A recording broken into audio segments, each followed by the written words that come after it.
For your piriformis stretch, you're going to need something to sit on. It could be a bolster, it could be something a little bit bigger if you're really, really tight. Today we're going to use a bolster, we're going to place it long ways. I tend to rotate the bolster and try and find the widest part of it. I've been squashing it lately. And I'm going to come and sit on it long ways. I want my knee over the front end of the bolster.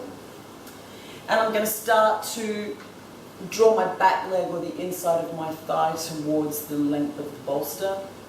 And that could take some wiggling if you're a little bit tight.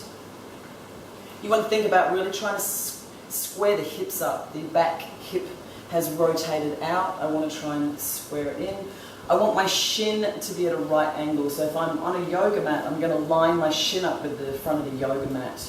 I want my ankle like I'm wearing a pair of ice skates, so that blade edge of my foot, my feet are filthy, I apologise, to keep my ankle so that I'm not collapsing into my ankle. So I'm having to engage my foot. That's also going to help stretch out my glute properly as well. In yoga, we tend to head forward in king pigeon. In stretch therapy, we head over towards the foot.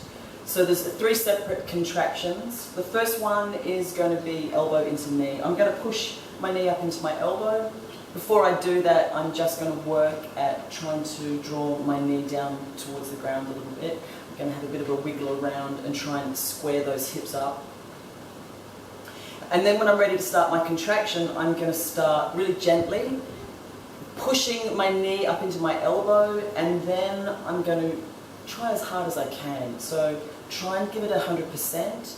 You're going to count for 5 seconds. And then you're going to completely relax and let that knee drop. Think of lifting the chest, lengthening the spine. The next contraction is the knee heading down towards the ground. You can pop your hand there if you need to. Once you've got the sensation of what it feels like to engage that muscle, you don't necessarily need to have your hand there. And push the knee down into the hand. Again, start really gently. Piriformis is completely stretched out, so it's quite hard to engage it. So it feels like there's not a lot of muscle contraction there. And 3, 2, 1, completely relax that leg. Have another little wiggle, lift my chest and start heading over towards my toes. The last contraction is the blade edge of the foot pushing down into the ground, and that's going to make all of the muscles in the glute feel like they're contracting. So again, making sure the ankle is really lined up at that square so that the blade edge of the foot can push down into the ground, starting gently and then really pushing the edge of that foot down into the ground. 3, 2, 1, completely relax. Take a big inhale, try and let that hip relax, and slowly start to bring yourself over your foot.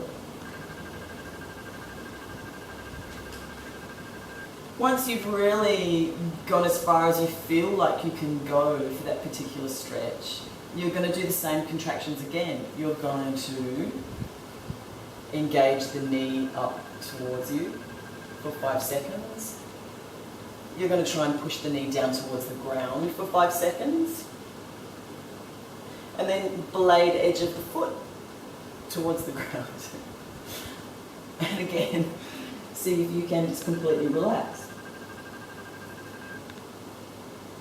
You might want to repeat that whole contraction process 2 or 3 times.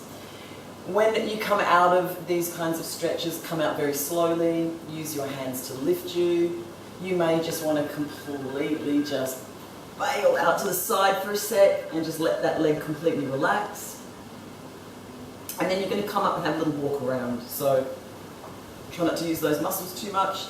Roll yourself around, bring yourself up. Have a little walk around and let your body do the remapping. That's the really important part of that process. Is you've just increased your world in those muscles. Let the blood flow, move around the hip, and then come back and do the other side. So the same process for the other side.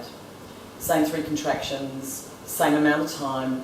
And notice if there's any imbalances between the 2 sides. You're always looking for asymmetry. You're always looking to notice if one side is tighter than the other. If you have significantly one side tighter than the other, you're going to start on that side next time. You're going to go over to your looser side and you're going to go back to that tight side. so that you're getting 2 rounds on the tight side. Excellent. Let's see if we can get the cat to do it now.